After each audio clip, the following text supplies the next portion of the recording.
इधर राजू अस्पताल के बेड पर पड़ी काजल के पास आकर हल्की आवाज में कहता है, काजल। काजल बिना नजर मिलाए बोलती है, राजू, तू यहाँ क्यों आया है? राजू उसके पास कुर्सी खींचकर बैठ जाता है। तेरे और करण के बीच जो कुछ हुआ, मैं जानना चाहता हूँ।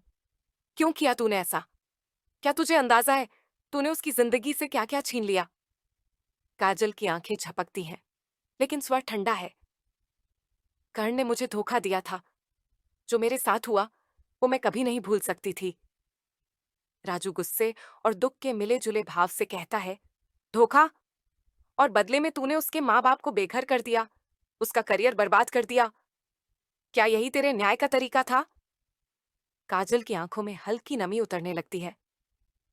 मुझे लगा अगर मैं उसे तोड़ दूंगी तो मेरा दर्द कम होगा, लेकिन आज देख रही हूं दर्द तो बढ़ ही गया है। राजू गंभीर स्वर में, काजल, जिंदगी का हिसाब किताब बदले से पूरा नहीं होता। तूने उसके घर में आग लगाई और देख, अब तेरे अपने जीवन में भी वही आग लगी है। काजल कुछ पल के लिए चुप रहती है, फिर धीमी आवाज में, शायद भगवान भी मेरा न्याय कर रहा है। राजू उठते हुए, अगर सच में पछतावा है तो देर मत कर। जो हो सकता है सुधारने की कोशिश कर। शायद तेरे एक सच से करण की राख में फिर से चिंगारी जल उठे। काजल, मेरी बात गौर से सुन। ऊपर वाला बबूल के पेड़ लगाने वाले को आम के फल कभी नहीं देता। इंसान जैसा कर्म करता है वैसा ही फल उसे यहीं भुगतना पड़ता है। तूने कर्ण का ही नहीं, अपनी बड़ी बहन अंजलि का भी घर उजाड़ा है। राजू ने गहरी सांस लेकर आगे कहा, हाँ, अंजलि तेरी ही बड़ी बहन है। तेरी माँ सुजाता और उसके पति ओंकारा की संतान, जिसे तेरी माँ ने तेरी ही तरह पागलपन में अपने पति के पास छोड़ दिया था।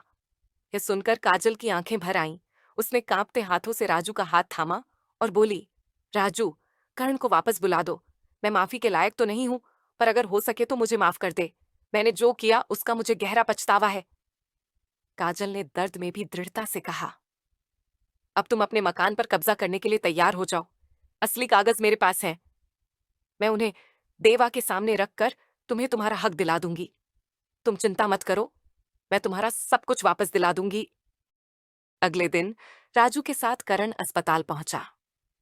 कमरे में हल्की दवा और सैलाइन की गंध फैली थी। काजल बेड पर लेटी थी। चेहरा पीला पड़ चुका था, लेकिन आंखों में पश्चाताप की नमी थी। कर्ण को देखते ही उसकी आंखों से आंसू छलक पड़े। वह उठने की कोशिश करने लगी, पर कमजोर शरीर ने साथ नहीं दिया। कर्ण ने आगे बढ़कर उसे संभाला। काजल टूटी हुई आवाज में बोली, कर्ण, मैं जानती हूं मैं तेरे लायक नहीं हूं। मैंने तेरी जिंदगी में सिर्फ दर्द दिया, तेरा घर छीना, तेरा विश्वास तोड़ा, लेकिन आज ये जिंदगी शायद ज्यादा दिन साथ नहीं देगी। कर्ण ने एक पल के लिए उसकी ओर देखा। होंठ सख्त हो गए, लेकिन आंखों में क्रोध की जगह एक अजीब सी शांति थी। काजल, तूने जो किया उसका दर्द मैं भूल नहीं सकता, लेकिन तू अब पछता रही है, यही काफी है। काजल रोते हुए बोली, ये लो तेरे मकान के असली कागज। मैंने देवा को धोखा देकर इन्हें बचा लिया था। आज मैं इन्हें तेरे हवाले कर रही हूं।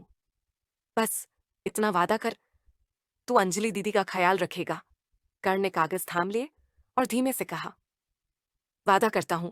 काजल मुस्कुराने की कोशिश करती है, मगर आंखों में नमी और चेहरे पर थकान साफ झलक रही थी। कर्ण के मुड़ते ही उसने आंखें बंद कर लीं। कमरे में सिर्फ मॉनिटर की धीमी बीप और सन्नाटा रह गया। राजू ने काजल को गाड़ी में डालकर सीधा कर्ण के मकान पर ला खड़ा किया। मकान के बाहर पहले से ही कर्ण और उसके लोग कब्जा दिलाने की तैयारी में जुटे हुए थे।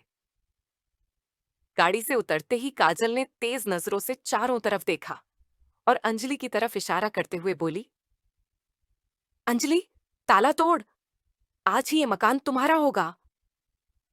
अंजलि ने चाबी गुच्छे से हथौड़ा उठाने को ही किया था कि अचानक गली के मोड़ पर गाड़ियों का काफिला आकर रुका। दरवाजा खुला और उसमें से देवा उतरते ही गुस्से से गरज उठा, हाथ लगाकर देखो इस मकान को। जो अंजाम होगा वो तुम्हारे ख्वाब में भी नहीं सोचा होगा। देवा की धमकी से माहौल में सन्नाटा छा गया। करण की मुट्ठियां कस गईं। अंजलि ने ठिठक कर हथौड़ा नीचे कर दिया और काजल ने धीमे मगर चुनौती भरे लहजे में कहा, देवा, अब ये खेल तू देखेगा और मैं जीतूंगी। देवा ने एक कदम आगे बढ़ाते हुए कर्ण की आंखों में आंखें डाल दी। देवा, कर्ण, ये मकान तेरी बाप दादा की जागीर नहीं जिसे तू बांट रहा है। इससे दूर रह, वरना तेरी कहानी यहीं खत्म कर दूंगा। कर्ण ने बिना पलक झपकाए ठंडी हंसी के साथ जवाब दिया। कर्ण, देवा, कहानी खत्म करने का सपना देखना बंद कर दे। जो तूने मेरे साथ किया उसकी कीमत तुझे चुकानी ही होगी। ये मकान मेरा हक है और मैं इसे लेकर ही जाऊंगा। देवा ने गुस्से से मुट्ठी भींची। देवा, तेरा हक? तेरे जैसे धोखेबाज को हक मांगने की भी इजाजत नहीं मिलनी चाहिए। कर्ण एक कदम और करीब आया। दोनों के बीच बस सांसों की दूरी रह गई। भी जानता है और मैं भी। फर्क बस इतना है कि तू अपनी करतूतें भूल गया और मैं उन्हें भूल नहीं सकता। चारों तरफ तनाव घना हो गया। अंजलि, काजल और राजू के चेहरों पर भी टकराव की चिंगारी साफ दिख रही थी, जैसे बस एक चिंगारी से माहौल विस्फोट में बदल सकता था। इधर काजल ने अपनी ओर इशारा करते हुए देवा से कहा, देवा, इधर देख। अब तू इस मकान से अपना कब्जा हटा ले। मैं ये मकान करण को वापस देना चाहती हूँ। आज से इस पर तेरा अधिकार खत्म। देवा ने तंज भरे स्वर में अपने पास रखे कागज दिखाते हुए कहा। तो फिर काजल, ये कागज जो तेरे पास है, इनका क्या होगा? कब काम आएंगे? काजल हल्की मुस्कान के साथ बोली, देवा, ये कागज तो मैंने बस तेरा दिल बहलाने के लिए दिए थे। तुझे पता है, जिस घर के कागज मैंने तुझे पकड़ा दिए, वो घर सिर्फ करण का ही नहीं बल्कि अंजलि का भी है। देवा चौंका। क्या अंजलि का भी? काजल ने सिर हिलाया। हाँ, और अंजलि मेरी बड़ी बहन है, माँ सुजाता से, जिसे माँ ने बचपन में पागलपन में अपने पिता के पास छोड़ दिया था, जैसे उन्होंने मुझे छोड़ दिया था। अनजाने में मैंने बहन अंजलि का घर बर्बाद कर दिया, लेकिन अब ऐसा नहीं होने दूंगी। देवा ने ठठाकर कहा। ओहो, तो तू जीजा साली का रिश्ता निभाएगी और बहन की तरफदारी भी करेगी? काजल ने आंखों में कठोरता भरते हुए कहा। देवा, ये जीजा साली का किस्सा छोड़, मेरी बात सुन। जिस दिन मैंने तुझे ये कागज दिए थे, मैंने कहा था कि ये मैंने प्रिंट कराकर करण के हस्ताक्षर काली पेन से कराए हैं, ताकि फोटोकॉपी और असली में फर्क न पता चले। पर वो झूठ था। असली हस्ताक्षर नीली पेन से हैं। काजल ने कागज दिखाते हुए कहा। देख, ये असली नीली पेन से करण के हस्ताक्षर हैं। तेरे पास जो है वो तो बस फोटोकॉपी है। फोटोकॉपी?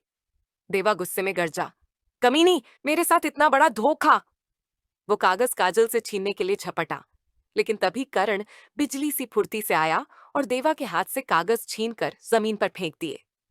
फिर देवा पर लात घूंसों की बरसात कर दी। उधर शंभू ने देवा के बाकी गुर्गों को रोककर जोरदार पिटाई शुरू कर दी। इधर राजू भी करण का साथ देते हुए देवा के साथियों पर टूट पड़ता है और मारपीट शुरू हो जाती है। उसी अफरा तफरी में करण की मां शांति नीचे गिरे दोनों कागजों को झट से उठा लेती है। पास ही खड़े फैक्ट्री मालिक दीनदयाल से लाइटर लेकर वह कागजों में आग लगा देती है। फिर ऊपर से अपनी धोती डालकर अंगारों को दबाती हुई पति शंभो से कहती है, लो करण के बापू, मैंने भी अपने रावण को आग के हवाले कर दिया। शंभो मुस्कुराते हुए गर्व भरे स्वर में बोला, अरे शांति, आज तूने सच में अक्लमंदी का काम किया है। अपने रावण का अंत कर डाला। उधर राजू और करण की जोड़ी देवा को धुनकर वहां से खदेड़ देती है। इधर फैक्ट्री मालिक दीनदयाल ने अपनी फैक्ट्री का मालिकाना हक, अंजलि के नाम कराए हुए कागज अंजलि के हाथ में थमाते हुए भावुक स्वर में कहा, ले बेटी अंजलि, अब अपनी इस संपत्ति को भी संभाल। मेरा कोई वारिस तो है नहीं जिसे मैं यह दे जाऊं, और फिर मेरी संपत्ति की असली वारिस तो तू ही है, क्योंकि तूने ही इसे अपने खून पसीने से सींचा है। इसलिए इस पर सिर्फ तेरा ही अधिकार है और आज मैं यह तुझे सौंपकर जा रहा हूं। दीनदयाल की आंखों में हल्की नमी और चेहरे पर संतोष की मुस्कान थी। अंजलि कुछ क्षण चुप रही। उसकी उंगलियां कागज के कोनों को कसकर थामे हुए थीं।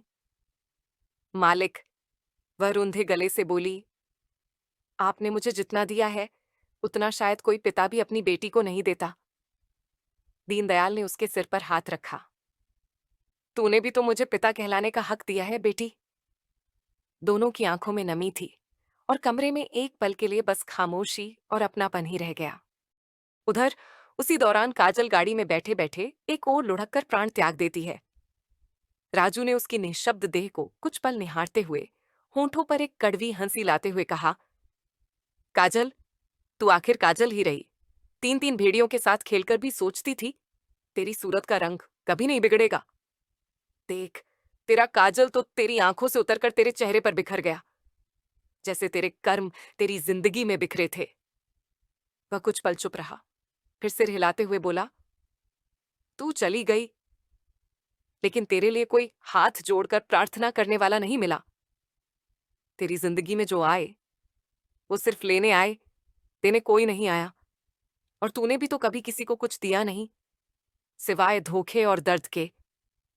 राजू ने गाड़ी के दरवाजे को धीरे से बंद किया, जैसे एक अधूरी कहानी का आखिरी पन्ना खुद ही बंद हो गया हो। सड़क पर हल्की धूल उड़ रही थी और धूप में काजल का चेहरा जैसे कह रहा हो, मेरे अपने ही मेरे लिए पराये हो गए। श्रोतागण, बेटी बचाओ बेटी पढ़ाओ की श्रृंखला में अब आप दूसरी कहानी तड़पती बेटी देखेंगे, जिसमें निर्भया नाम की बेटी को कॉलेज में धनंजय शाह जैसे दरिंदों की क्रूरता का सामना करना पड़ता है। अपने मायके में गरीबी और सामाजिक तिरस्कार, और ससुराल में सास भानुमति और ससुर करतार सिंह जैसे अत्याचारियों से झेलते हुए वह कैसे अपने अस्तित्व की लड़ाई लड़ती है, यह कहानी उसी जज्बे की गवाही देती है। देखिए उन बेटियों की कहानी जो हर दिन जीती हैं, मरती हैं, लेकिन फिर भी समाज से एक ही सवाल पूछती हैं, क्या सिर्फ इसलिए कि हम बेटियां